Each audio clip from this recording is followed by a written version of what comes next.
ሶስት ጊዜ ቁል ሁወላህ አሐድ መቅራት ቁርአንን እንደማختም ነው ተብሏል 10 ጊዜ በየቀኑ አንድ ሰው ቁል ሁወላህ አሐድ 10 ከቀራ ጀነት ውስጥ ቤተ መንግስት ይገነባለታል ተብሏል በአንድ ደቂቃ ውስጥ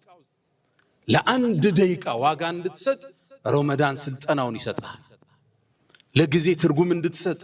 ጊዜ የምትጠየቅበት የህይወትህ ጸጋ እንደሆነ وعن عمره فيما أفناه وعن شبابه فيما أبلاه የቂያም ቀን ስራ ሳይጀመር ምዘና ከምንጠየቀው አራት ጥያቄ ውስጥ እድሜ ሰጥቼ ነበር በምን አጠፋው 5 ደቂቃ አላህ ዘንድ ሂሳብ ትቀርባለች لا يغادر صغيرة ولا كبيرة إلا أحصاها ትንሽም ትልቅም አላህ ይጠይቀናል እዚህ ቦታ ላይ ቲክቶክ ስታይ አንድ ሰዓት ምን ያረክ ነበር ጥያቄ አለ መዝገቡ ደግሞ ከባድ ነው ያሳልፈው ነገር የለው أحصاه الله ونسوه ሚለው አላህ እነሱ ረሱት እኛ መዝግበነዋል ይላል አላህ አይረሳም የዛሬ 40 ዓመት የሰራው ተጽፏል ለጊዜ ዋጋ እንድትሰጥ ረመዳን መጥቶ ኩትኮታ ይሰጣል ያኔ ቀጠሮ ታከብራለህ አዳን ሲል ላፍጥር እንደምትለው ቀጠሮ ሰዓት ሲደርስ ልህድ ማለት ትጀምራለህ አንደኛው ስልጠና እሱ ሁለተኛው ካለን አጭር ጊዜ አንፃር ረመዳን ይመጣና ትግስትን አስተምሮን ያልፋል ትግስት የሌለው ሰው ጥፋት ውስጥ ለመግባት የቀረበ አንዳንዱ ሰው ዚና የሚሰራው በሐላል እስኪያገባ መታገስ ባለመቻሉ ሶብር የሚባለው መሰረታዊ የህይወት ስንቅ ይጎለዋል ብዙዎቻችን በሐላል ነግደን ማደግ አልሳካልን ሲል ሶብርና ጣና አቋራጭ መንገድ እንፈልጋለን በማጭበርበር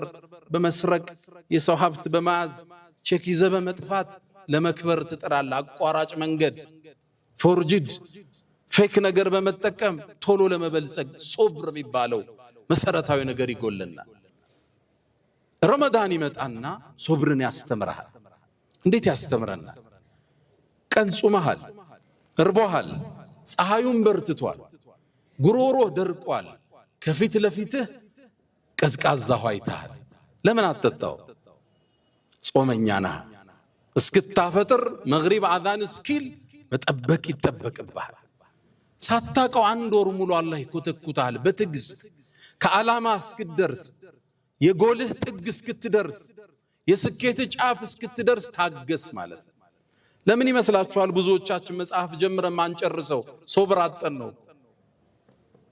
የመጨረስ አቅም የመጨረስ ትግስት ረመዳን ውስጥ ይከተዋል ሳታቀው ከዓላማ ጥግ እስክትደርስ መሶበር አለብህ ዙህር ላይ ይርቦሃል አሱር ላይ ጉሮሮ ደርቋል መግሪብ ግን አልደረሰም መግሪብ ድረስ ትታገሳል ለዛ ነው ረመዳን كما ذكر عند ابن ماجه ላይ በተዘገበው ጾም ማለት ንስፉ ሶብር ተብሏል የትግስት ግማሹ ጾም انما يوفى الصابرون اجرهم بغير حساب የተባለውን አንቀጽ ሙፈሲሮቹ እነዛ ታጋሾችን ምንዳቸውን ያለ ገደብ ነው ምንሰጣቸው ይላል አላህ እነዚህ አሉ ሙፈሲሮቹ الصائمون هم الصابرون ጾመኞች ናቸው ታጋሾች ማለት ጾም ትግስት ማስተማሪያ ማዕከል እርቦሃል ታገስ ነው እንዳትበላ ስለዚህ እስክታገባ ዚና እንዳትወድቅ ማለት ነው